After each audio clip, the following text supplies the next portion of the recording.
Good evening, everyone. Thank you for being here, and as well as thank you for being wherever you are and tuning in to reflect, think, and pay attention to some of the very important contents of these teachings, which are very original writings of the realization of great Indian scholars, Chandrakirti, whose writing is called Entry to the Middle Way.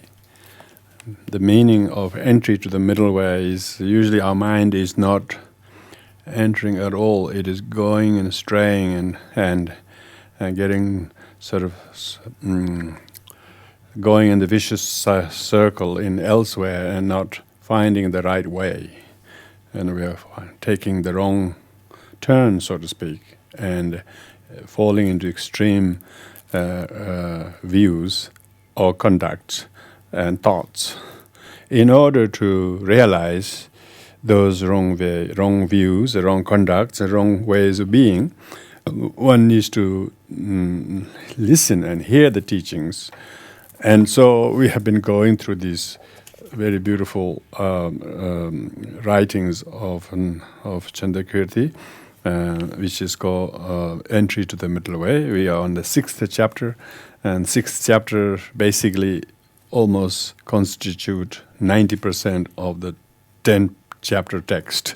The first 5 is very short chapters, so are the 7th, 8th, 9th, and 10th chapter, but 6th seems to have the bulk of the philosophical argument to enable us to understand what constitute the extreme right or extreme left view that doesn't allow us to stay and enter into the middle way. When the middle way is very compassionate, middle way is very wise, middle way is very considerate, middle way is very balanced. Middle way is not short-sighted. It takes a long and deep understanding. So that's why how to enter into the middle way. How to basically understand Buddha's teachings. Not just cultural form of Buddha's teaching, which actually is practiced in various ethnic communities according to their ethnicity. But the actual teachings of the Buddha overcomes all cultural garbs and goes straight to the heart, which is with the teaching leading to develop wisdom and compassion together. When the compassion and wisdom are together, usually there is a middle way or balance. When the compassion lacks wisdom, or when the wisdom lacks compassion, that's where one's way becomes lost. So here we are going through a fairly sort of naughty kind of parts of the text, where we are arguing about the possibility of how to refute the 4 extreme views. And so we are now on the third part. on this book, in this book, it's on page 241. 241. Of course, this book consists of the root text as well as the commentary by late Khenchen Mi'kmaq Tsering's writing that is transcribed in the actual text is the bold ones, which is the numbered, which are actually verses. So what I do is usually I read the original text in Tibetan, and then go over the meanings and read actually quite a bit of the actual commentary to stay safe. At the bottom of page 241, here, last paragraph is talking about the next is negating production from both, because we have already dealt with the negating production from self, negating production from others, meaning a thing could not produce by itself, or things cannot produce from the other. And so here now negating production from both, This has 2 subdivisions. First is refuted by previous reasoning, and second is refuted by other reasonings. The first refuted by previous reasoning has 2 subdivisions. The first is refuted by reasoning based on the true productions. Second is refuted by reasoning based on the true truths. So for this, the next verse is number 98. Verse 98 of that first 2 lines goes to read. Nile Gewang Rigbeng over Mainte, Shiesenyeba Teda Totun Babcheros. It says the production from both self and other we cannot accept, for it displays the defects of the thesis just explained. Now, this is the one ancient Indian school called Jain school. They are saying this. We accept that if you agreed only with the self-production, all these faults which you have mentioned would fall upon you. If you accepted only production from other, you would also be at fault. We accept production from both self and others. So how does they explain? They say, let us take the example of a clay pot. A clay pot is produced from clay, which is of the same nature as the clay pot. So they think that's a self-production. So the clay pot arises as a result of the clay, which is the same nature. Therefore, it is produced from self. So that's their argument. Yeah? At the same time, things other than the clay, such as potter, his kiln, produce it. These things are separate from the clay pot. So the clay pot is a result of both your own nature, that's the clay, as well as the effort and tools. In the case of living beings, the baby is born from self because it is born from its previous mind stream. It is of the same nature. This is their argument, yeah? It also depends on father and mother, which is different. So they say other is father, mother, themselves is their mind stream. It too is produced from self and other. So that's their argument. So this is the argument of the Jain school. They think that some things are produced by itself as well as things produced by others. Here we have to refute that. It is not acceptable because all the faults that have been demonstrated individually with both against production from self and against production from other apply that we have already discussed. So that's just wrapping up that section. The second is refuted by reasoning based on the true truths. True truth meaning relative and ultimate truth. Yeah, this is explained by one verse. It says, "Dinin jikten le min tingi tuyan dominte kanchi riterere la kewa truba yomain." Empirically, it is not found, nor yet it in terms of suchness. Empirically means conventionally.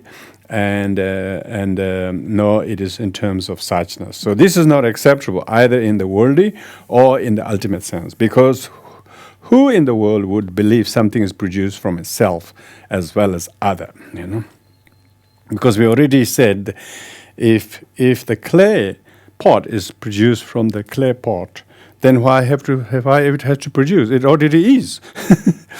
because the clay pot doesn't become clay pot just because of clay. Clay is on clay, but not a pot. So to produce clay pot, you have to do something other than the clay. So such as the effort, other things. So here the clay pot could not come from clay by itself. So it has to depend on other things. Yeah.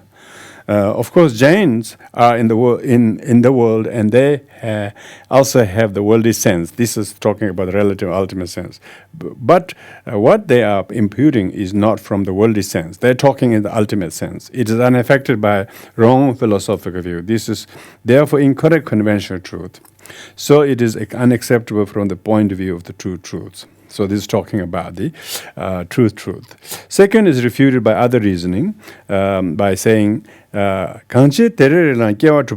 neither kind of origin is separately sustained. When it says refuted by other reasoning, this does not mean that Chandrakirti, who is our author, is going to introduce new reasoning here.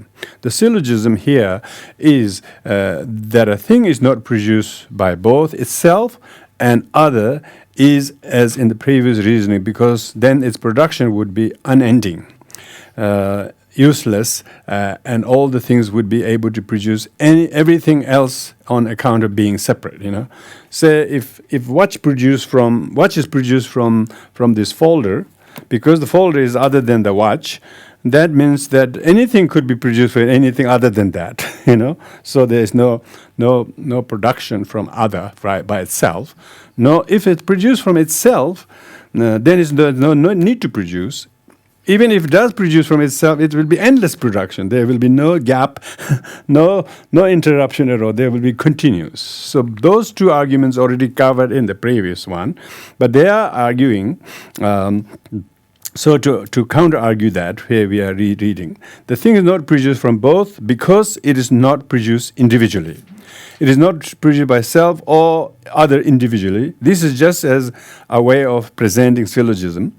This is like saying a person cannot eat this food with both hands because he cannot eat food with each hand separately. If you cannot eat food with the right hand as well as left hand, then you definitely can't eat with both hands together. So for the food to be eaten with both hands, first we must establish it being eaten by one hand separately. The first self-production must be established. If we are to have production from self and others. The combination of the two is impossible since neither self-production nor production from other is possible. So this means, now we come into the third point, negating production without causes. So this is the third possibility, is a production from without causes. So if you can't accept production from self, production from other, maybe something is produced without causes, Now this is the view of another Indian school, It says the first is negating production from the nature, second is negating production from the elements. So they think these are the things. The first is two division. First contradicting to reasoning, second is contradicting what is seen. First contradicting to reasoning explained by two lines, which says kalte gyume konar kyawata shin gyurnani teze tada tuyan tamjele yan kyen gyurshin. If things arise in total absence of a cause, it follows that at all times everything can come from anything. These are the two lines referring contradictory to reasoning, which which school believes the production for the causes. This belief is usually attributed to Hindu school called Charvaka. Actually, it is difficult to find these philosophers nowadays. So this is the way we're talking about 7th century, So, but this Charvaka schools will be replaced by materialists, I think. Maybe scientists. Let's see what it says. This philosophy is studied in the ancient philosophy department nowadays, but not by people who believe in it. It is not just when the philosophy have become extinct or acceptable. It is because Hindus are paying more attention to which god they are supposed to worship rather than engage in the study of philosophy these days. Also, the philosophy of Sankaracharya has become very prominent, and also other philosophical views have fallen into abeyance. This school, Charvaka, asked, now this is Charvaka's proposition, it says that, what is the use of either production from self or production from other? There is production, but there is no need for a cause. Because they're talking things happen just without a cause. If you believe in any cause, all of the faults presented by Madhyamika is the middle way school, will appear. But in my philosophy, I will not have any of these faults because I do not accept any of these causes. I accept production, but without causes. Look at the varieties of inanimate objects like the sharpness of the thorn, roundness of pea, water flowing down, never going up, flame always going up and never going down. An almighty creator does not make these things. These just arise naturally. They think these are the force of the nature, they have no actual cause. The sun rises and sets naturally, there are no causes. That theory is now what we are going to reject here. If everything is produced without causes, then everything is produced from everything all the time. This would mean that farmers would not have to work because the crops would arise themselves. The second is contradictory to what is seen. What is seen means what we every day can see. This is shown by half a verse, one and half verse line. So that's 1 and half verse means 6 lines, which are Devon chedun jigden di sawan lasone garadagi go ne dubre chebra yang minjur. Kade droba gyu tambra gyuna namkai ubalai tendo chishin sundu me pa nyi donju hindu chedun jigden zimba yinde che rangi lunzin jigden gyule shebar ki. So as those 6 lines reads, if that were so, meaning if things were produced without cause, then worldly people would not gather seeds and all their myriad ways to cultivate their crops. If wanderers, meaning beings, were not themselves the causes, sentient beings were not themselves the causes, and then like the scent and the color of the lotus in the sky, there would be no perception of the universe, and yet this world will appear in all its brilliance. Conclude therefore that like the mind, world derives from causes. So here, we are not saying things doesn't appear without causes. We're just refuting the idea that things are caused by no causes. So therefore, we have to accept the existence of causes, but just the mode of how to accept the causes. What is seen here is that there are causes and there are results. So the cause and effect. If you don't accept cause and effect, it's not middle way. The more causes you collect, the better results you obtain. This is seen in the world. But if you say that things arise empty of causes, then worldly beings would not have to make all the efforts such as collecting seeds, manure, watering, and so on, because they will grow naturally. None of these would be necessary. If all things were empty of causes, they would not have all these different colors and shapes. One would not be able to apprehend all these colors and shapes, just as one cannot apprehend the utpala lotus flower in the space, since this does not exist because it has not arisen any cause. In the same way, things could not be apprehended through their colors and shapes, but that they are apprehended. Therefore, like your own mind, the world should be understood as arising from causes. Thoughts come to mind as a result of causes. You should look at all other things in the same way. Now, this is negating the lack of causes. Yeah, we are negating self-production. We are negating other production. We are also negating production without causes. That's not possible. So these are why we're negating each of these extreme views, is because these are what makes extreme view. When people say we don't have to complicate thinking, I have to be a philosopher to have these wrong views. We often think, you did it. We think it's one thing did it, You did it all yourself. Oh, no, I didn't do anything. He did it, So they always think one is the cause of the problem. So self-production not truly existing, other production not truly existing, and no-cause production also not existing, not possible, yeah? So when you take into all of those account, you are saving yourself from holding either of the extreme views. Because when you hold the extreme views, then you suffer. You think he's did this to me? Oh, it's all my fault?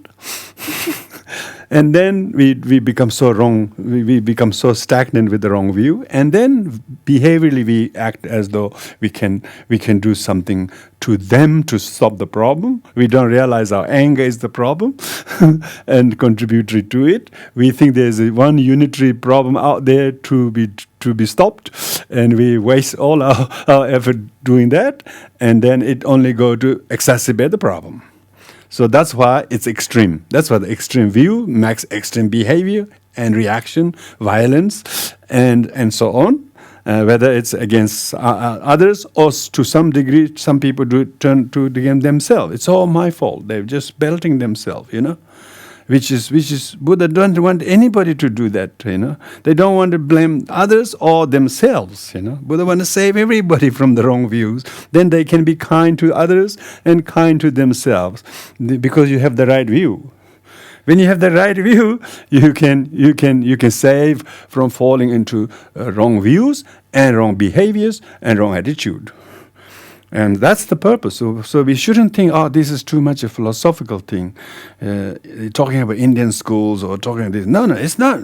The Indian schools are not heretics. We are the heretics.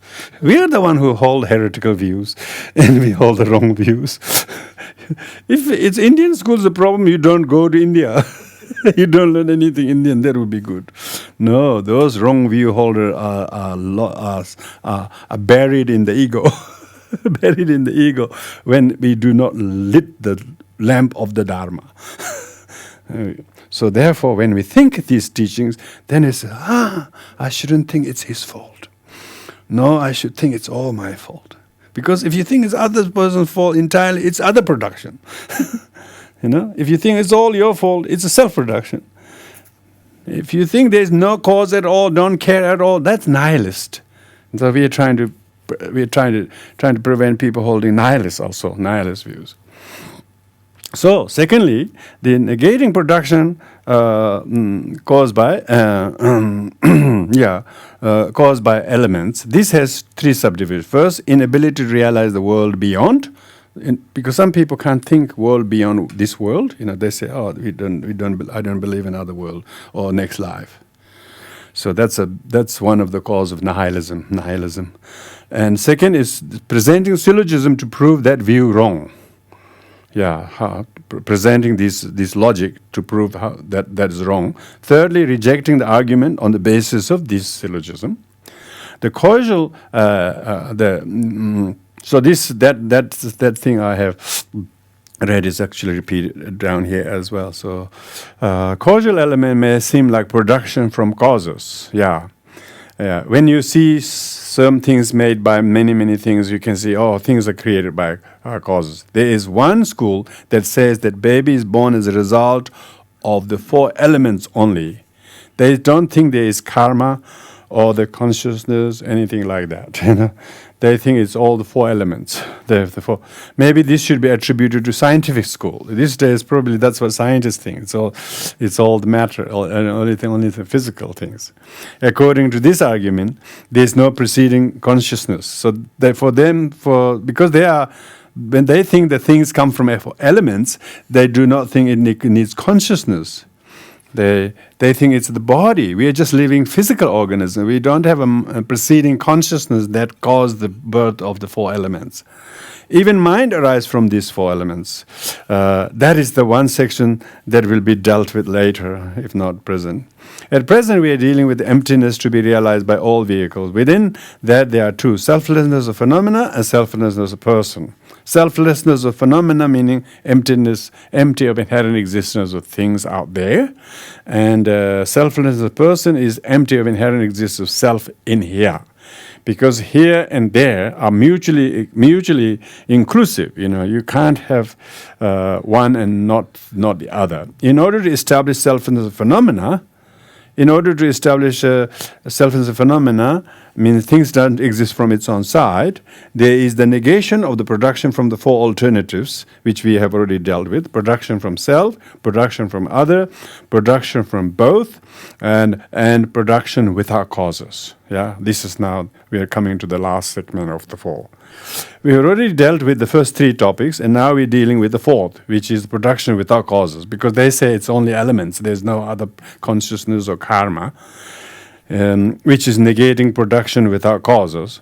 This has two subdivisions, which I think we read already in the previous paragraph, second paragraph, so I don't need to read that. And this has three subdivisions. First, inability to realize the world beyond, which are beyond, and second is presenting syllogism, and third is the argument on the basis of this. Firstly, the inability to realize the world beyond,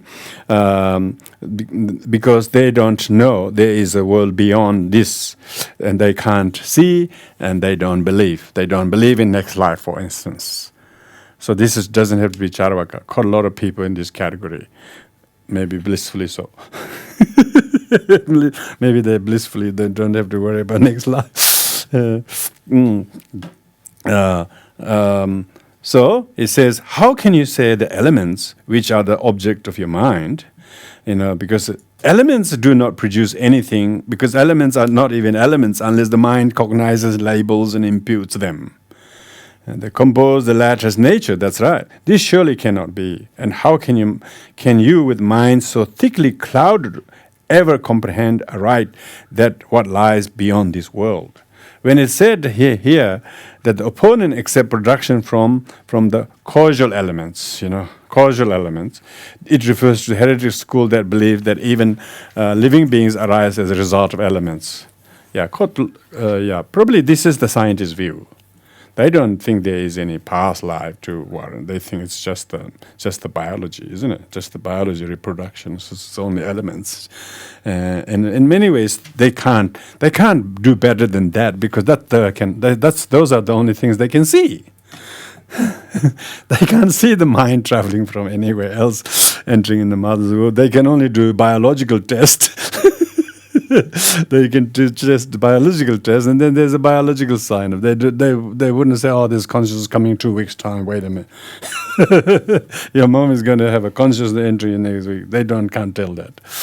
So biological tests. So all things arise from 4 elements: water, air, earth, and fire. So water means fluid here. Water doesn't mean just water. Water means fluid. So parental fluid is the fluid, water, and air is the movement that keeps the fluid not stay stagnant but moving. And earth means that the fluid becomes solid, like we were all fluid but become solid, and become not solid but slowly become solidified, like yogurt, like milk become yogurt. It's like we were once upon a time milk, and then milk, and then we become yogurt. Yogurt, and then yogurt become solid ice. Solid ice, and that's the earth. Earth is the joints and the bone and the muscles and all these things that amazing. Even in a mother's womb they become that hard, let alone by feeding and so on, it becomes this big. And fire is that which keeps it growing, and warmth, like the body temperature that we all have. This is the fire element, and this is fire element. And how much, so that's just there. I'm about to go into the health bit. Because they believe in this. Very tempting. Very tempting to talk about health. Talking about emptiness of health. Because they believe in this, they do not believe in life after death, but they do accept the true existence of the elements, because they can see, they can measure. In fact, the mode of being of the elements is not as we grasp it to be. What we cognize it to be. When the other school grasps the elements, it is not the actual nature of the elements. This means they do not understand the actual mode of being of the elements, because they talk about the gross elements. They don't understand the subtle elements. Subtle elements are not visible. Subtle elements not visible, not weighable, not wet, not dry, not burning. Subtle elements are the thing that animates the physical elements. The animator, the animation, animator of the gross elements of the parent is the consciousness. That's not visible. That's subtle element. But if they are ignorant of the actual nature of these elements, how can we expect they will understand the world beyond? That's right, they can't. So we have to prove it's wrong, prove them wrong, as is explained in the next verse. Jikten parong go parachipi tusu danine shije ranshin chinjilodu tawar dojate te tawe nambe tensun lutan denyeche kanzen jungwe dani yuni kelen teitse hin. For when you say there's nothing after death, the nature of phenomena you understand amiss. So what you know is wrong. What you know is wrong because you can't see. Blind can't see. Doesn't mean there is nothing to see. So your view is based upon coordinated with the body you possess. It's just as when you say the elements are all that it is. So this verse is written in such a way that it sounds difficult. That's what Kempola says. But the actual meaning is just to explain that the other school, which believes in the true existence of elements, is in fact holding a wrong view. It has demonstrated this in the form of a logical syllogism. Another example of such a syllogism would be that the sound is impermanent because it is produced. In the same way, this school denies the existence of the world beyond. You are conceptualizing objects of knowledge with the wrong view because you have a body that is the basis of developing such a view. You as a basis are a person who has the only wrong views. You have a body that is not just a physical body, but a mental continuum of body. So they don't think there is anything but the body, no mind. Therefore, you hold the wrong views when you deny the existence of the world beyond. Let us say that a pot is impermanent. Pot is impermanent, like this cup. Pot is impermanent because it is produced. It is the same as when you assert the nature of elements to be existent. When you deny the existence of the world beyond, you're holding the wrong view because you have a body that is receptacle of wrong views. For example, when you assert the nature of elements to be existent, you hold a wrong view with respect to understanding elements. This proves the opponents to be someone who is holding wrong views. So we are talking that if they're not understanding the world hereafter, is not because world hereafter doesn't exist, because they have the wrong view. Therefore, they are denialists. They are denying. This is like saying that it's nature for you to be holding wrong views because you are wrong as far as understanding elements concerned, and as far as understanding the world beyond is concerned. You are just continually holding wrong views. So that's just refuting their view. And third is rejecting the argument, the basis of this very argument. This is explained by next verse. Jungwa teda chidra yumi tedar xie sinte kanki china kondo rangshin le da ni ka le kedan yumi nyumon tene kaksin te yichi mashin jungwan teda tashi yoba mayin no. So the elements do not exist as we have generally shown when proving as we have above that not from self, not from other, nor from both, not yet without a cause does birth occur. Refuted thus, the elements are lacking all existence. So the element only exists relatively, but do not exist as far as to cause the production by themselves. On the basis of the reasoning given earlier, the production of everything was negated on the basis that it is not produced by self or by other, and so on. The true existence of elements can be negated. How can these elements truly exist truly when production from four alternative has already been negated? Therefore, these unmentioned elements were included when production from the four alternatives were negated earlier. We already said it is not produced from itself, from other, and so on. So all the four elements are already negated right from the beginning.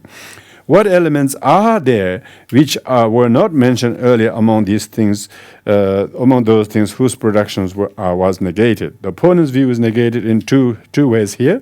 One way is that it is wrong not to accept the existence of the world beyond in conventional truth, Another is to say that it is wrong to grasp elements as truly existing. Yeah. Element is truly existing. In other words, the opponent is going into extremes. So they are going into extremes. On the other hand, the school is grasping the elements as truly existing, which is the extreme of eternalism. To say there is no next life is nihilism. So that's why they fall into the two pitfalls. Yeah. On the other hand, it is not accepting the mere existence of the world beyond, falling into the extreme of nihilism. With this, we have completed the explanation of the negating production without causes. So it's not even though things are not produced by itself or by other, but it doesn't mean the production is happening without causes. It has causes. So the question is whether the cause is many causes or not just one or two. So, therefore, to explain this in middle length and a little bit at length, this have been explained after that. The third is concluding this process. So, since we have already explained this before, now to conclude, through this reasoning, production from the four alternatives has now been negated. The conclusion is covered in the next two lines, which says, Kangi chena dadan shenda nika legeda gyula madu yoba mimbe ngunam rahin tao. So this is the summation of the four extremes, which is since not from self, not from other, nor from both at once, nor yet without reliance on a cause do things emerge, they are deprived of entity. So when we were reading the Heart Sutra, we said no eye, no ear, no nose. It doesn't mean there's no eye or no ear. It means there's no eye that truly, independently is I from its own side, So if my eyeball is not in the here, but is on the floor, people will run. Because people think it's not an eye. Why? Because it doesn't look like eye. Eye should be in the head. So if there's no head, there's no eye, isn't it? So the eye is only eye, not because it's eye, but it is propped up by head. Hair is only hair, not because it's hair, because it's growing on the head. I mean, if any of our hands is put on the floor, people will run. But you don't see the two hands hanging on each other's side, because we think it's quite natural part of a person. So, but there's no truly existing hand by itself. So it's not denying existence. It's denying inherently existing by itself, or any of the alternative. This enables us to drop the wrong views. When you drop the wrong views, then you are free from being wrong in being rigid to yourself or to others or denying something. You can see everything exists due to many causes or conditions. And when you do that, then you are compassionate to those who don't see this. And yourself not worried about anything, because ultimately there is nothing. Temporarily there's everything to confuse most people. And only few has the eye that's opened. And you just wish you're so glad that you got the operation done. Others still waiting, can't get an appointment. They can't get an appointment. They don't even know they need an appointment to open the eyes. Yeah, they're still banging their head on things. So you rejoice. And every day when people are carrying on and on, or you feel compassion, they don't see poor thing. And yourself are not stuck in anything, because you see that ultimately these are all illusion. Relatively, these are all important to the sentient being who are lost. So I have to be gentle with them. Doesn't matter what they do, what they say. And then you have power to transmit compassion. Yourself is protected by the wisdom, not being fatigued by the compassion. When you don't have wisdom, your compassion depletes you. You practice compassion and you think you're helping them. Which is total delusion. When you have wisdom, even your help is not inherently existent. It's very good. But not helping at all is also nihilism, Is it very good? So you help, but you don't get attached to it. It's truly real, And not helping at all is a nihilism, See? So you don't want to fall in any of the extremes, yeah? So you're protected by wisdom, and you're empowered by compassion to help those who haven't got the wisdom. That's the middle way. And this is amazing. This really opens your eyes. This then makes you to see why beings are not aware. Because if the eyes is not open, it's difficult to see, It's very difficult to see. Look at me. I'm putting on this here. I have an eye, but I can't see much. I can see, but not clearly, so I have to put this on. But if I'm looking there, I can't read this. Just because I put glass doesn't mean I can see everything. But even the glass is not truly existing. So my seeing doesn't come from the glass.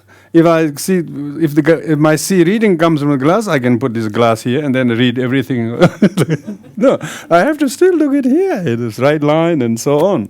So even the glass doesn't produce the seeing. So it's not other production. And eye doesn't produce the seeing because it's no self-production.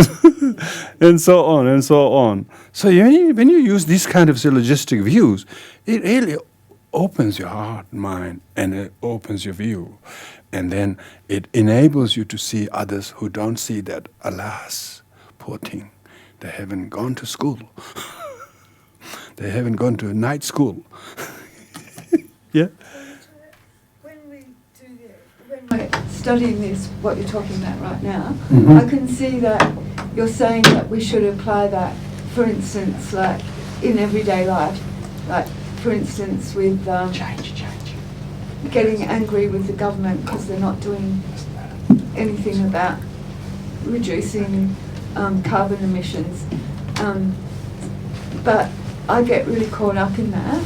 But I can see, I think what this teaching is saying is that don't get caught up in it because it doesn't truly exist anymore. Yeah.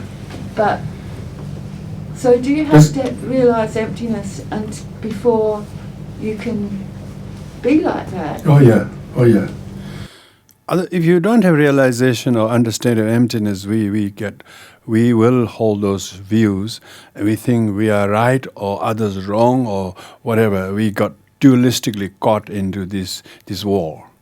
And there's never a right view because there's no wisdom to impart compassion for how to moderate our views. Of course, many social problems have many, all well-intending people who do many things. Everybody pulls this way, that way, and one does do many things, but they say he's not doing it. And they do something, but then don't know how to do it right to fulfill everybody's liking. So because of that, you can see this conventional reality. Everything exists exists from the mode of reality, but they don't really exist the mode of the appearance as they are mainly colored by each other's afflictions. So we can't see that from the being in the shoes of the other, and we are stuck in our own shoes. We don't realize it's too tight or to lose our shoes. But we think that is the best standpoint view we are doing. So all the views we have usually collides with something. It doesn't harmoniously blend with any. Why? Because we are holding egoistic view. Ego's view is not middle view. It has to empty the ego as well as the phenomena it sees as truly existing. And so we can still be active participant in the society, whatever you can. Any kind of big social controversial topics, you can't, because we're talking about collective say issue of environment or something. It's a collective karma of the whole world and so on. Some places they receive certain good weather and they can't see the climate change. Other people hear extreme climate changes. They really think it's the human behavior only. They think human behavior is the only thing that is the cause of all the problems. So they think the human behavior is the true cause of all the climate changes. Climate itself doesn't change at all. So because they are holding these rigid views of the human behavior is the only cause of climate change, and people aren't doing enough of it, of course we become very, very uptight with that views, and we don't have a great kind of wisdom to solve such a big social problems, social issues, other than do what we can. They say, think globally, act locally. Take shorter showers, and turn off the lights. And these are the small things we can do. But in the end, lots of people think environmental thing government is not doing, but they themselves are living a life that actually contributing it indirectly, and they don't realize government can't do much when individuals aren't educated to change. And even if so many people are green, like leaning onto the green and try to reduce the emission, but still, when it comes to what they need to use, they wouldn't hesitate turning the heater on or the hot water on or whatever. They don't realize that everything is a small bits and pieces from many, many causes and conditions. Government can't control everybody doing all those things. We would think they could, but it's not possible. So when we understand social problems, we have even greater reason to feel compassion for those tireless people who do a lot of work, but effect is so little on the liking of everyone. It's not effectless karma. Karma will never go astray. Karma will always ripen on the relative level, So it's not lack of effect, but being able to digest the effects that we like or we don't like. Okay. So now, talking about the allaying contradiction of what is seen by ordinary beings. Okay. Where did we reach? I lost the stage we were. Oh, we finished the 104. We finished 104. Yeah, I thought so. So I just read the Tibetan. Those who have defective eyes perceive black lines, double moon, the colors of the peacock's tail, swarms of bees, illusions all. It's thus the unwise are enslaved by faults of ignorance, perceiving with their minds the multitude of composite phenomena. So, allaying contradiction means that by means of this reasoning of negating production from the four alternatives, it has been proved that nothing is produced, so things are free from inherent existence. It doesn't mean things are not produced. Yeah? Things are not produced independently or inherently by themselves. So, isn't this a contradiction? The answer given is that there is no contradiction because we have an example that due to the unclear sight, so many things appear that we do not accept even in the worldly sense, such as the two moons, double moon, floating hairs, black lines, peacock feathers, colors, and of the peacock's tail, and flies, or swarms of bees, where they don't exist. So it's the people who have optical illusions, they see all sorts of things. And if somebody says, I can see it's two moons, they wouldn't think it's two moons. Yeah. People see all sorts of things. They have lots of delusional perception. Even this ordinary perception is a deluded karmic perception, shared deluded perception. This is not really what it is, but it's just shared deluded perception. This is karmically, we as human beings, we sit in all these walls around and put here, everything is very comfortable. So karmically, our biology and body is designed so that we feel this is a shelter. But if you bring a dolphin in this room, he says, why are you putting me in here? He wouldn't want to go to some water or something, So the karmically, sentient beings are different, predisposed differently. So even in this conventional world, we will say, oh, what is conventionally true, what is not conventionally true. This does not mean that these two last two don't exist in a conventional truth, but these things are due to unclear sight. Those people who see two moons, due to the unclear sight. There's no two moons. I mean, there will be two moons. American will be excited. They will be sending another. They will be sending another rocket to non-moon, as they did in the past. And they still believe they went to moon, And Russians will try the same. And they also went to non-moon. And they all think they went to moon, In the same way, because their ignorance is so thick, things appear incorrectly to worldly things. There is no contradiction. Second, allaying the fault of not existing even nominally. This has been two subdivisions. First is argument, second is reply.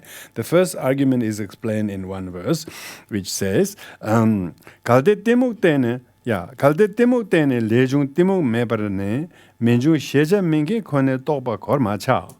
Lozani Mumbatub, number Sawai, Kebatake Tony Kondo, choosing Drover Gur. Yes, so this karma comes about through ignorance. When ignorance banishes, karma also to think like this betrays most certainly the uninformed. The sunlight of the right understanding clears the darkness of confusion. The wise who have realized emptiness, and thus they are set free. So, these two lines, the first two lines are under the previous outline, so we discussed that already. Out of that, the two verses, 2 lines. So there are 10 lines relating to this next topic. So the next 2 lines are: since actions are dependent on confusion, without confusion they will not arise. Only the unwise will conceptualize this. First of all, one has to accept the existence of whatever appears in the world. Secondly, one has to negate the true existence of all things. You accept everything that appears in the worldly mind as it is, but you don't have to accept its true existence. Yeah, you can see the pen as a pen, but pen is just nominally labeled as a pen. But when you undo the pen, there's no pen even in the pen. There's a nib, there's a cover, there's things like that, and there's no pen. But all put together, there is a bit of a pen going on. But sometimes even pen is not, even this pen is writing, not writing. So everything is like that. In this way, we accept the existence in a dependent way. If there's ink, and the nib is working and the cover is wired, and then there is a pen. Even that is only dependent on. But pen cannot be proven by a pen. Pen doesn't have to prove it's as a pen. And we who need to write can then prove it's a pen is a pen.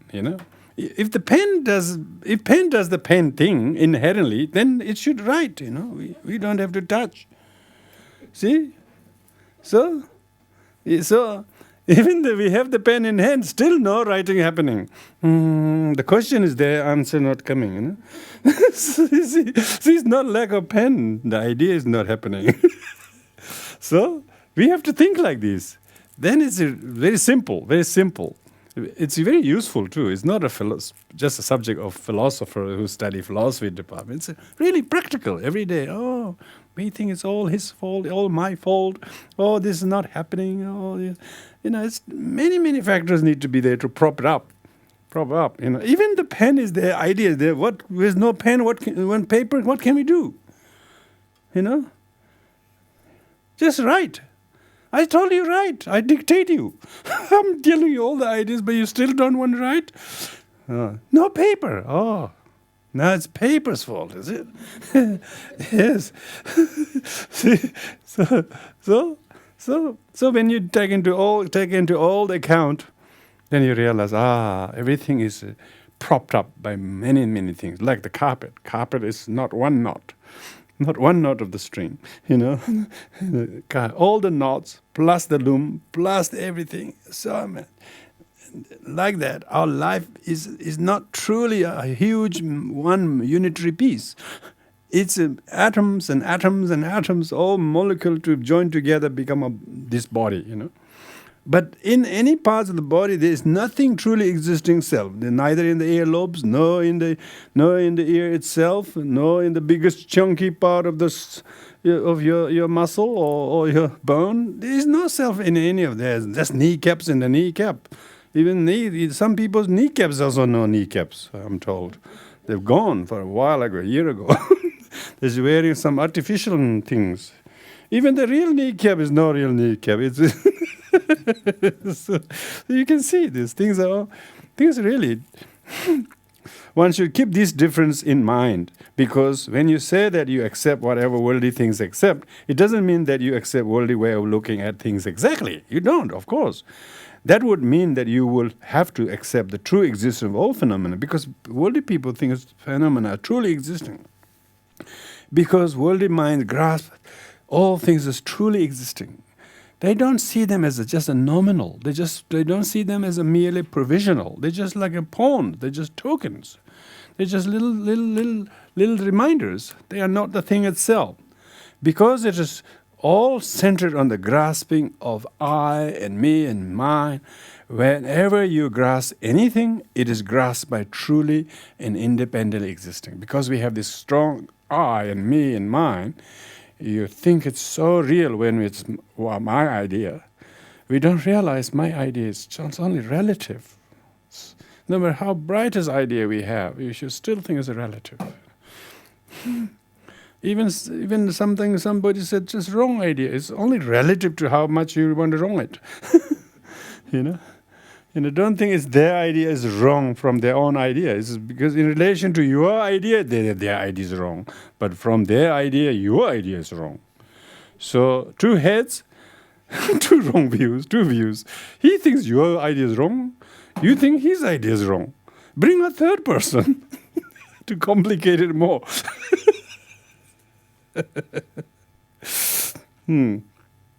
So, that part is not followed by Madhyamika. Madhyamika is not thinking like that. They don't say anything is truly existing. Everything is, but nominally. Very helpful, nominally. It's meaning dependently, just as a provision. Madhyamika accepts existence through dependent arising. Yes. Yeah, right is not right from its own side. Right is only right if there's a left one. Because if this is is right, then the left is left to be left. 2 can't be right. What if this says I'm right, and then this says, no, I'm right. If he says I'm left, then he's necessarily right. So there is no real problem at all. There's no problem even. So you don't have to solve a problem that doesn't exist. If you just back off the wrong view, if you just loosen your activity, and then there's no real problem.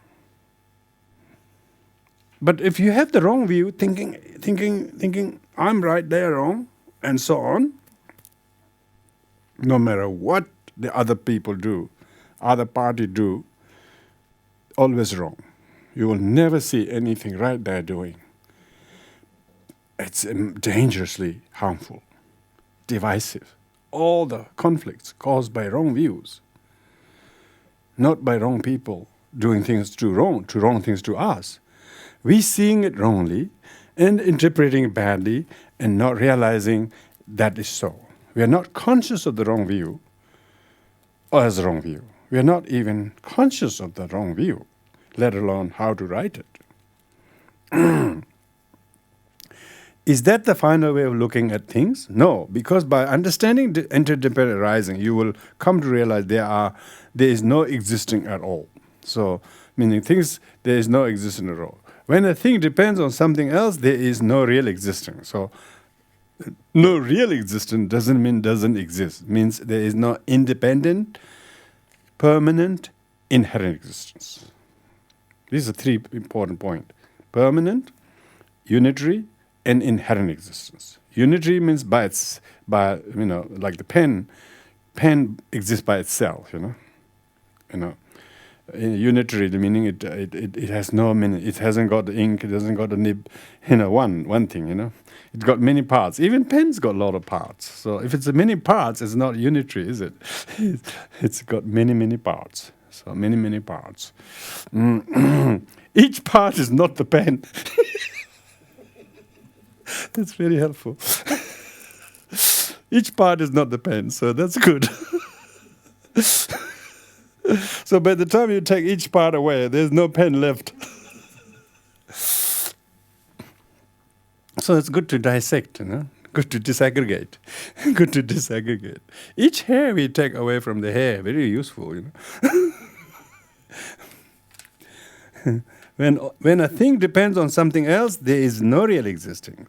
And you will reach the next stage of understanding, which is emptiness. Then you understand, emptiness is not nihilism. Emptiness is fullness of it.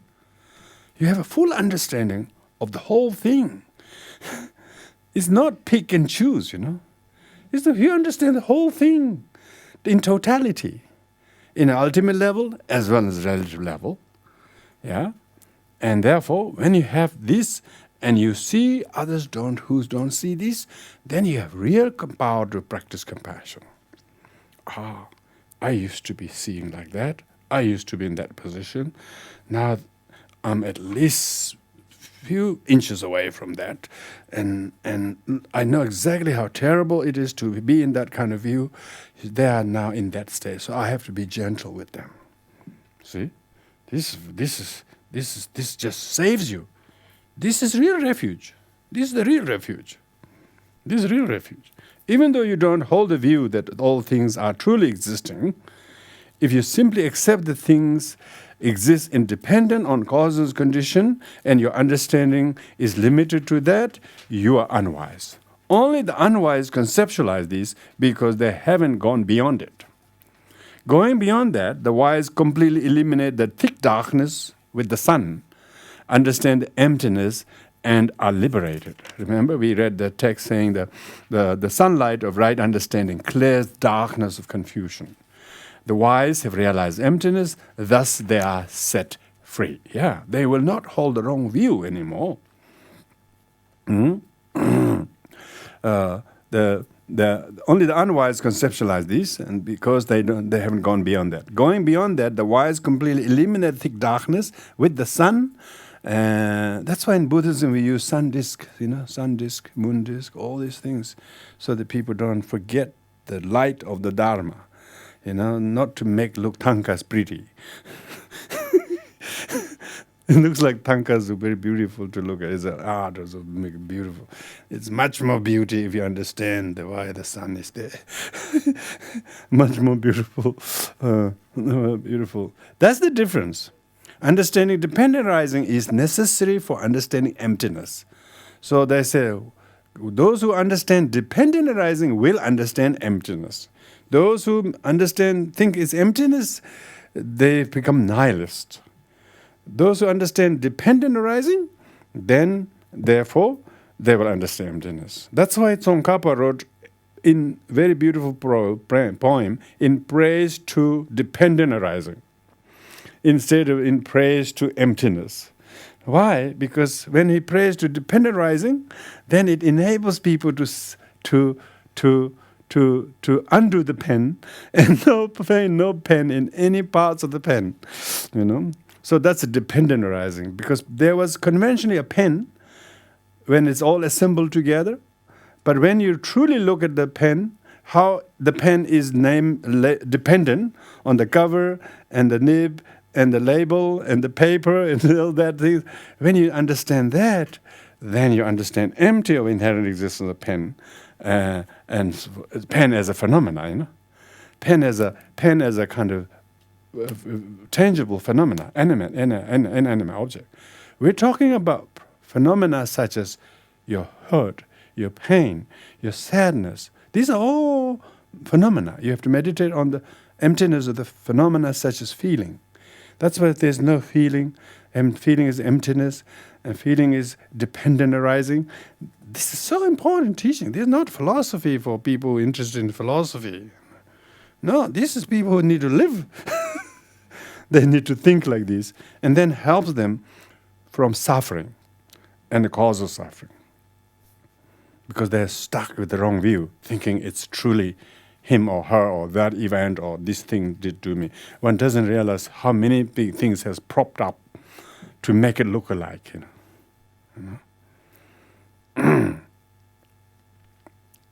If you get stuck there, then you are unwise, So we have to go beyond that. To unstuck ourselves with the wrong our view, our feeling, our perception. We have to learn how to unstuck our perceptions. People are usually suffering their perception. They don't realize, they think they're suffering people. They're suffering perception of people. In Tibetan they say, Nangwe Miching Shenpe Ching means you are not bound by the object, you're bound by your perception. The perception, the wrong view. When you see the perception is correct, and then you're bound and you're chained by it. You're not chained by the person or thing. They're just the empty wall. You're the projecting everything on the wall. And then you see the wall like what you projected as identical to the wall. But you didn't realize the wall is only just like an empty wall, empty screen. And what we projected manifests on the wall. So when we know how to unproject it, the wall is empty. Wall is empty. So how to unstuck our perception? how to delete our perception as truly existing, let alone the perceived. When we don't know it's our perception, we think the perceived is truly existing. So when we are able to unstuck this, you're wise. When you're stuck, you are unwise. People suffering because they are stuck in their views, their opinions, their perceptions. And they think that's what he is. He did this. They think he's his action. The person and his actions are not same, not identical. You know? That's why Buddha ordained Angulimala, who killed 990 people only a few days ago, and now he ordained him. Because he's no longer Angulimala. he's now become Venerable Angulimala. He's Venerable Angulimala. He no longer is the same bad man, same violent man. Why? Because Buddha sees everything. Action is not the person. That is impermanent, you know. And the action is no longer the person. Why? Because he is not doing the thing now. Now he's not doing something totally different. So how about you acknowledge what he's doing now? Maybe he has to do 1,000 times he have to become monk. Then he will earn the name monk. Is that it? Maybe he hasn't done enough monk thing. No. And the Buddha said to the king who is pursuing with the soldier going after Angulimala, told King Prasenjit, he said, "Oh, your majesty," he says, "what if Angulimala has become a monk? Will you bow down to him?" And of course, the power of the Buddha's saying was so strong. And then the king said, "Yes, I will." Only a moment ago, he was carrying these weapons, try to hunt Angulimala, you know. Angulimala just only a while ago has come in the Buddha's presence. The Buddha just ordained him and become his disciple. So in that case, Venerable Angulimala is on here. And then he points the Buddha Angulimala, and king unhesitatingly bow down. Why? The volition, the deed of the person is not inherently the person. No, you need a great wisdom, isn't it? Great wisdom to not lump the person with his deed. When people do, you know, when they lump like that, they think my father is alcoholic or something. How? When he's not drinking alcohol at all. Today he never drank anything. He's alcoholic. Yeah? I'm wondering, this is all these actions or these beliefs is just the thought process of the person that creates a certain characteristic that, you know, the person behaves alcoholic or the wrong view for whatever. So how do you stop that work process? Because for what I understand, that little that I understand, our mind that creates this persona is so strong that, you know, to undo it completely and to have it always from, you know, looking at the dualistic, you know, undualistic view is very difficult. How do you do it? Of course. Yeah, because to difficulty of seeing non-dualistically is hampered by I and me. You know, if we have a kind of a non-egoistic view, and with this kind of view, then we will be able to see that as with an aerial view, looking from above and see what the things are. But as long as we are still as individual who is constrained by his or her karmic predisposition and thoughts and so on, we are still affected by that, thus disabling us to see the non-dualistic way. And that goes also to the different level, to the habits that we have, the alcoholic habits that we have, I don't know, obsessive thought that we have, psychological issues that we have. So there are lots of different layers of the same thought or the same denseness of the same thing. So is it possible for a lay person to overcome this and become a Buddha in a lifetime? I'm sometimes wondering, because I can see with myself that it's just... To become Buddha in one lifetime is a bit optimistic. To have faith in the Buddha is possible. Say that he many lifetimes worked so much and became the most rarest of the rare. Buddha is a gem because it's so rare and so few who can become Buddha. But the fact that there is only one Buddha in this era, it already is enough light. You don't need two suns. You have one sun's enough. And so the fact that we have, at least we are turning towards the sun, is already a great gallant step. Others will not even try to look into this, but completely deny the existence of next or previous life or karma, just blatantly, because they think they're too sharp, they think they're too intelligent, they're too rational, and therefore deny and not even consider the rationality or truthfulness of this teaching. So therefore, amongst the only few believers, there are those who struggle, who wish they could realize this awakening and enjoy the great state of this kind of non-dualistic state of enlightenment. But that state is gradually achieved, not instantaneously achieved so soon. If that is so, then Buddha wouldn't be too rare. I understand what you're saying, but if there are so many lights of the same Buddha that we are witnessing, or all these beings that they are carrying the message of the Buddha and all that, and we are we are just taking their little students in between. But still, there are levels of stuckness in the mind that I think is, for me at least, as a person, is really hard to undo or to break free from this thought process. Yeah.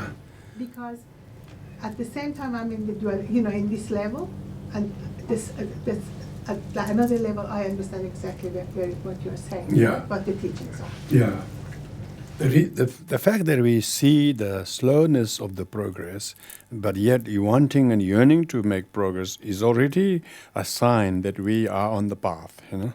So we need to rejoice the fact that we are looking and inquiring why is it so difficult to see the way so easily when we really know it ought to be, but we are so easily weighed down by our past karmic baggages and a lot of negative imprints and I would say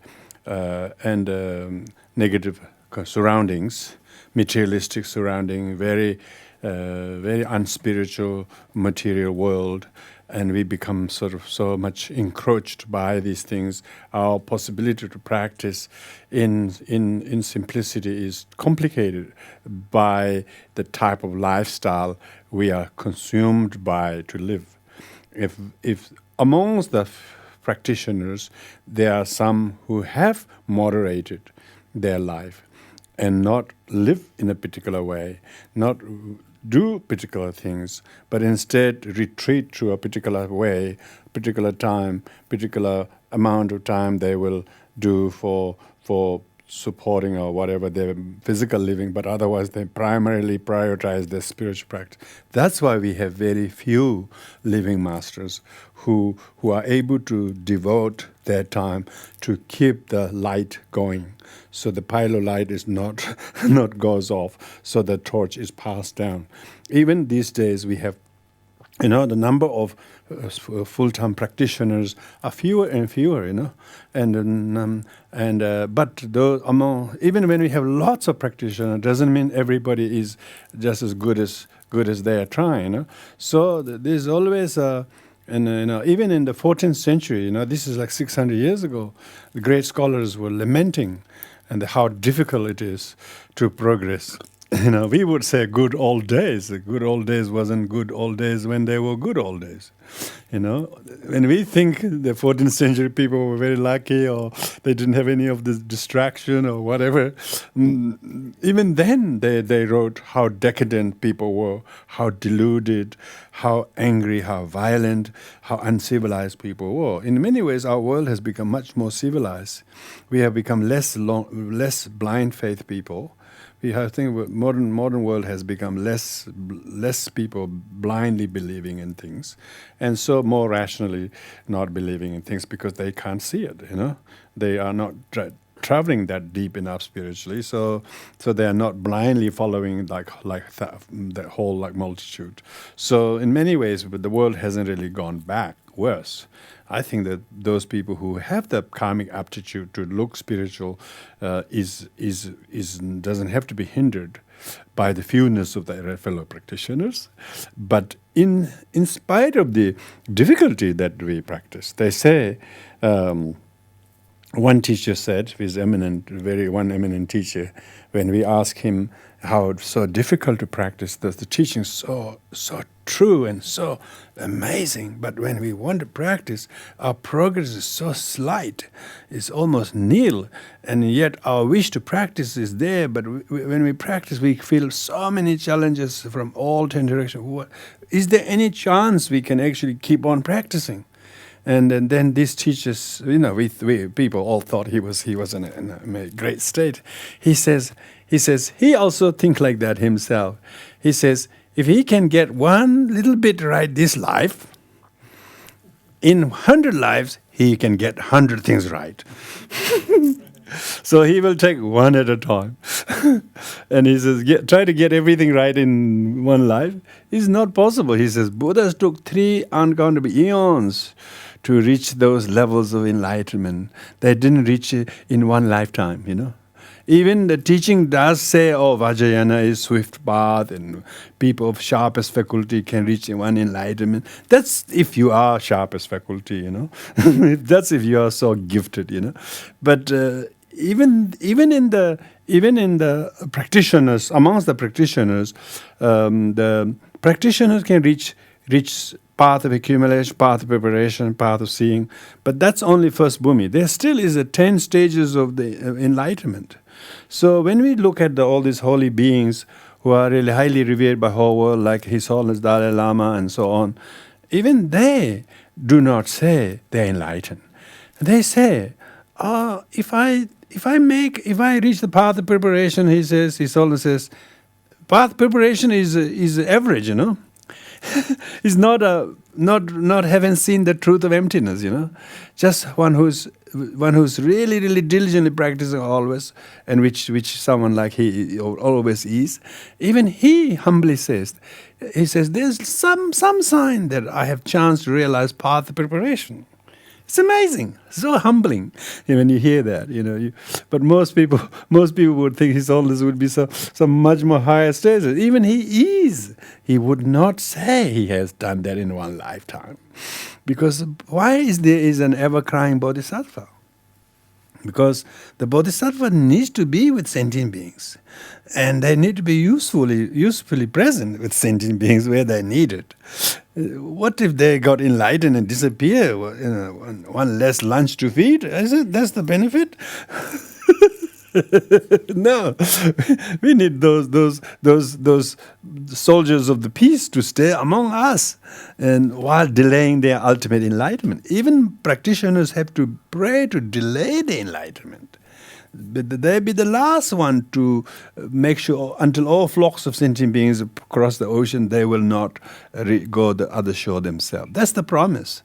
So there is beginners have a feeling of urgency. And it's good to feel the urgency, but one shouldn't be discouraged by the slowness of the progress. But even seeing the slowness of the progress is a sign that you are on the way.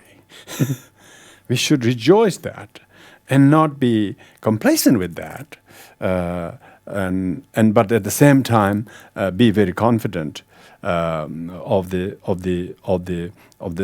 small but very amazing benefit, incredible benefit, inconceivable benefit. Even in our difficult life, without Dharma, we're completely lost. But as a result of being in the Dharma, we know how to see things a little bit more intelligibly and more wisely, more compassionately than we did before. So therefore we need to rejoice the small progresses. Seeing lack of progress is also progress.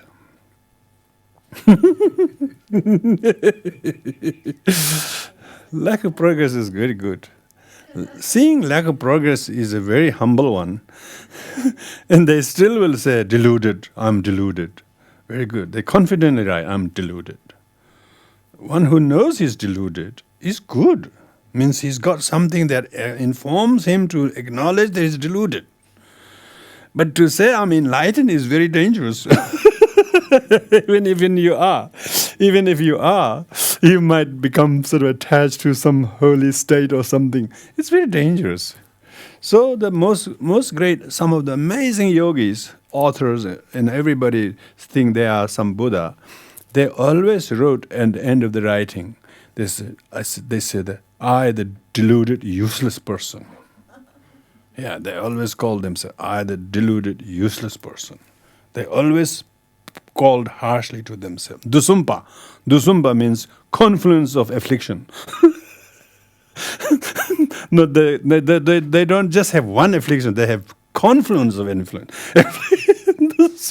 Dusumpa means almost like where all the afflictions are joined together. Is the embodiment of affliction. I'm the embodiment of affliction. They write this.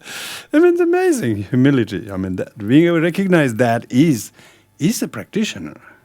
So we have to, take small steps and then recognize in this way. So next one is the other schools criticize Madhyamika, saying that if you go on negating every existence, you will have the fault of not having to accept any existing, even nominally. First of all, opponent's argument is presented, then the Madhyamika view is given. The argument is shown in one verse, and that's the argument from the opponents. Kaltenguanam tenyi tune mena tanyi tuyan mosham puchishi teda meba nigyu teyeche teda ranshin gine yomayisis. If things you say did not exist ultimate reality, conventionally too, there would be like a childless woman's son. If this is not the case, you say and claim phenomena by nature do exist. The other school who accept the true existence present this. If things did not exist in suchness, which means in thatness or reality, in ultimate truth or inherently, then they would not exist even nominally, like a child of a barren woman. The child of a barren woman is impossible, because the child of a barren woman does not exist in thusness, it also does not exist nominally. Madhyamika accept that also. This example does not exist even in the conventional truth. If you say that all things do not exist truly or inherently, then you have to say that all things are like a child of a barren woman. You can't have the existence of all these things even nominally, because child of a barren woman does not exist even nominally. But the child of a barren woman does not exist conventionally either, whereas all other things that appear to us exist conventionally. The difference is that all the other phenomena exist inherently, and thus they present the argument. The answer to this has three subdivisions. First, the provision of syllogism has no certainty because of presenting incorrect conventional truth. Second, the thesis is refuted by scripture and reasoning. And third, the damage to the example by an example of well-known to their schools. First, the provision of the syllogism has no certainty because of presenting the incorrect conventional truth. This is demonstrated by three verses. Kanda rabrib chenso yujuba tashilaso teda magepe reshik teda nila tsechate chine mari rabde gender laos. To those who suffer from an eye disease, black lines appear, though they have no arising. So now you should debate and prove them false, and then refute the ones who suffer from the illness of ignorance. So one is the example of the optical illusion, another is the problem of the ignorance. They have presented syllogism. Then, when debate takes place, it is done through means of logical syllogism. An example of syllogism is all things are existing, all these worldly phenomena exist truly because they exist nominally. That is a syllogism they present, the opponent, yeah? There are two examples. Usually when we present a syllogism, as we use two examples. One is example in argument, other is example of the opposite. For example, sound is impermanent because it's produced. Space is not impermanent because it is not produced. So these are two contrasts, yeah? Two contrasts. The same way, the child of barren woman is not truly existing, so it is the opposite of the example. The example of agreement with syllogism is that things exist inherently because they exist nominally. You know, every syllogism must have certainty. The reason and the thesis must be linked in such a way that it is true wherever you apply the reasoning. For example, sound is impermanent because it is produced. Because it means if it exists without having to produce, it is producing all the time.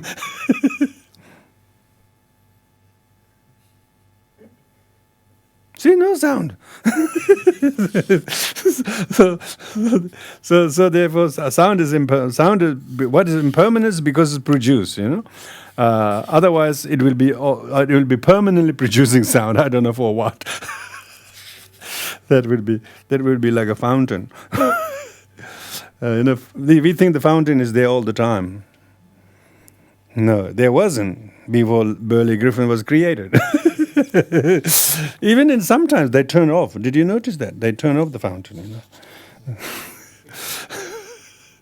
So, even if you turn on, there will be no fountain if there's no water. So, nothing is truly existing there, you know. Every syllogism must have certainty. The reason and the thesis must be linked in such a... Yeah, I think I did that. That is called pervasion. Pervasion means it sort of covers it. It covers the truth. Pervasion. This is just technical to pervasion. In Tibetan means it's covered. You know, it's taken care. The argument is taken care before it gets pervaded. It must be valid in all circumstances. It is not limited to sound. It is not limited to sound. It could be work. It could be anything. Anything that is created is impermanent. So if somebody shouts at you and calls your name, it's good. It's good. And we heard the name, you should think it's impermanent. So where's the problem? Now the problem exists when you are remembering it. So most people are post-traumatically creating problems because they don't know it doesn't exist. They still think it's existing, and they just Exactly, that is the point. Yeah. I think it tricks us. That point of our mind. Yeah. That is the issue. Yeah. So because they say it's not he said. That's the problem. He said to whom? To me. See? The ego. Comes back to the ego.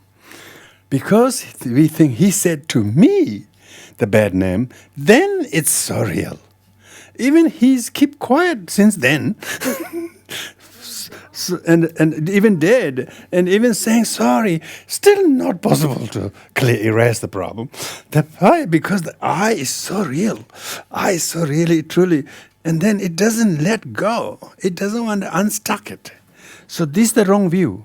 How do you unplug the I? So one has to think of dependent origination. It is impermanent. You should think it is impermanent. So when you drop your shoes accidentally in the river when you're crossing, you know, and you couldn't get that shoe back, every time you go to the river, you should scold at the river. You're the one who always take my shoes. You're the only one taking my shoes, and that's what we're doing. But you should. You know, if you took the shoes off outside the door, you never tell the doormat, you took my shoes. Why should we do that to the river, poor river, you know? I mean, he doesn't even talk. No, what the hell are you talking about? But Rinpoche, without this I, without this person, without these memories and without this personality, the person cannot function. Oh yeah. It's not.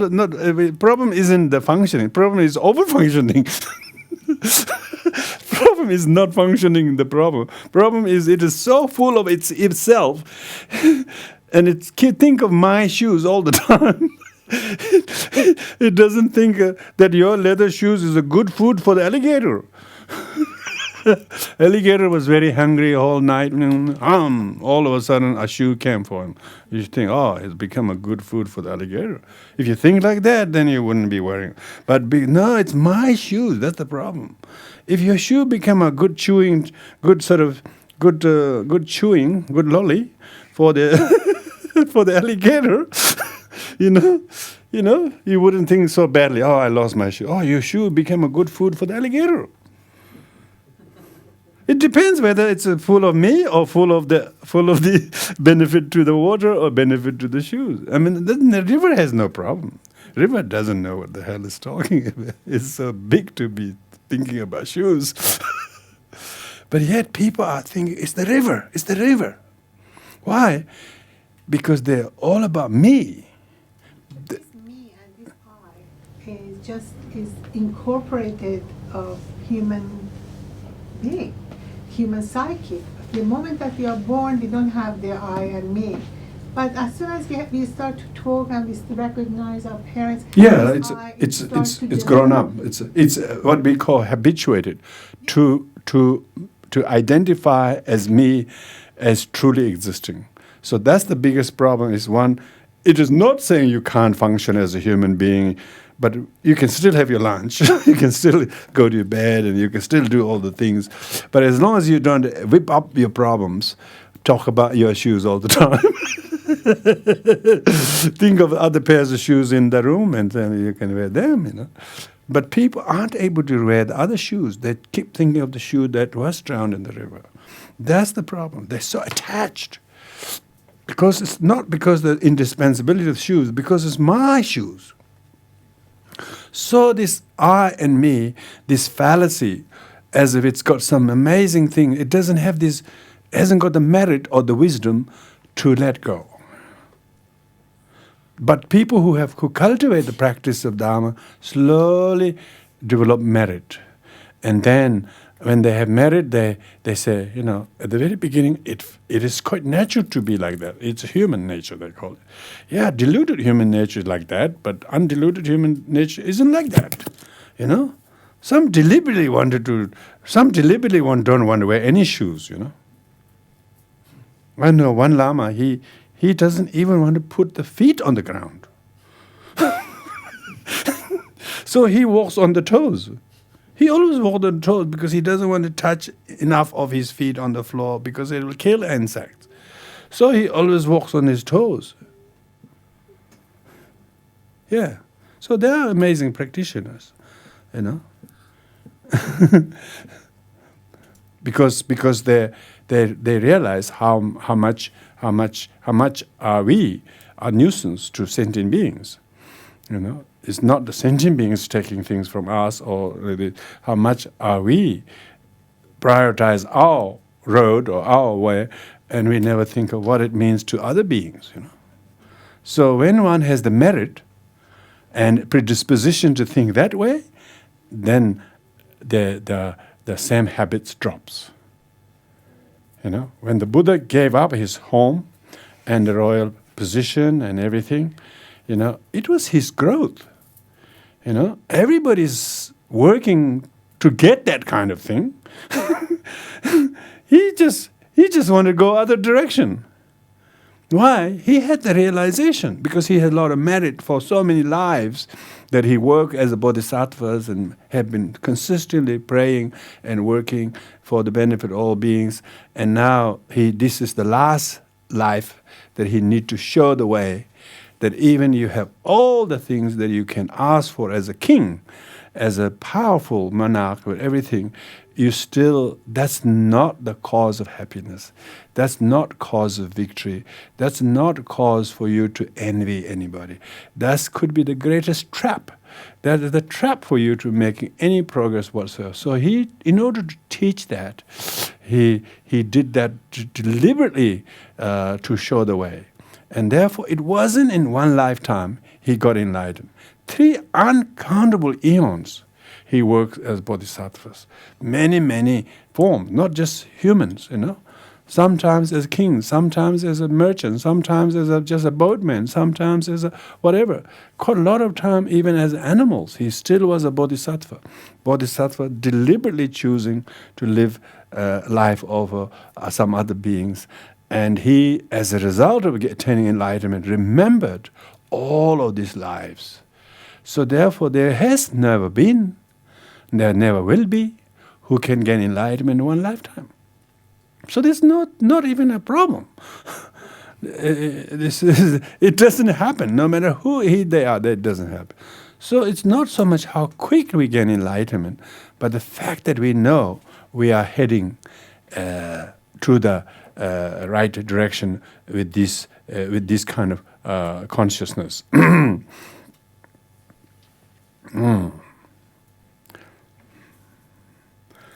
It must be valid in all circumstances. It is not limited to sound. When we say everything is impermanent, whatever produced is impermanent. That is the perversion.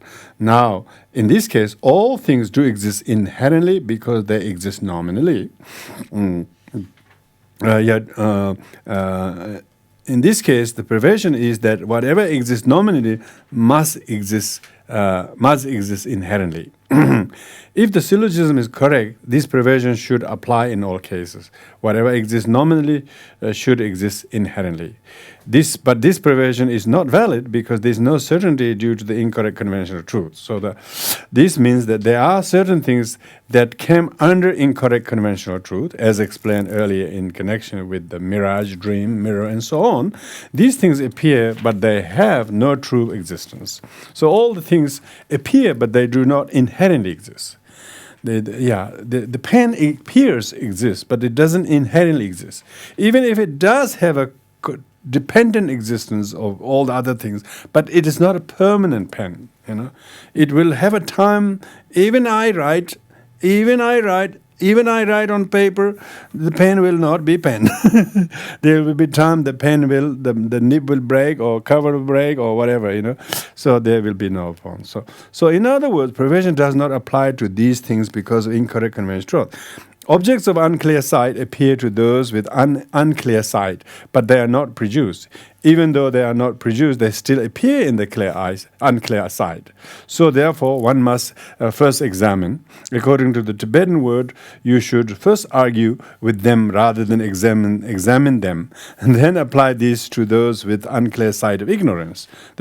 We are talking about clear due to the lack of sight of ignorance. Whereas the analogy was talk about the lack of sight because of the blindness, You go blind or some optical illusion, then they have that. So according to the enlightened ones, we all have the ignorance an unclear sight of ignorance, because we see things as real and permanent and truly existent. That is ignorant. What is it ignorant? Ignorant that it doesn't exist as it appears. It is not permanent as it looks now. It is not unitarily existing as it appears.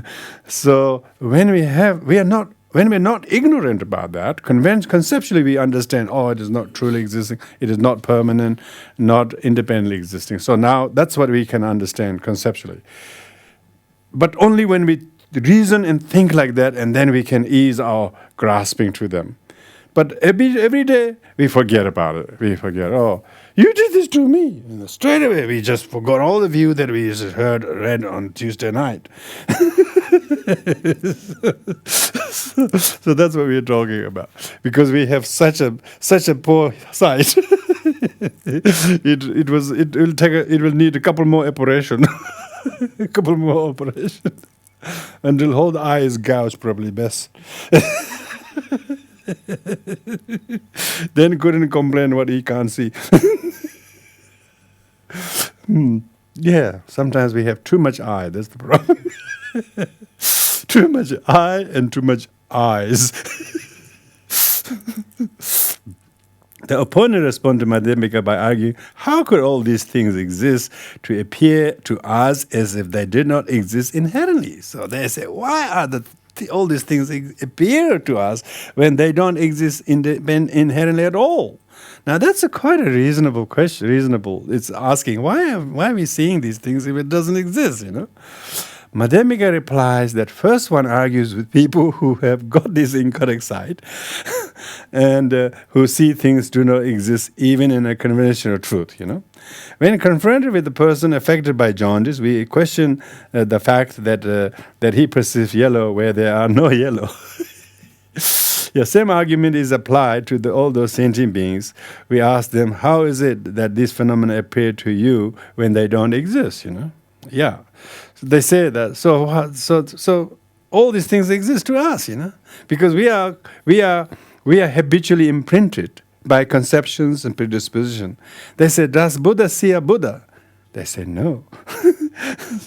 That Buddha doesn't even see it Buddha, let alone you and me, the problem or whatever. Because to the Buddha, he's completely awakened. Because of that, he doesn't have any optical or cognitive ignorance. So that is the main reason. When you dream, I think we'll stop there. Verse number.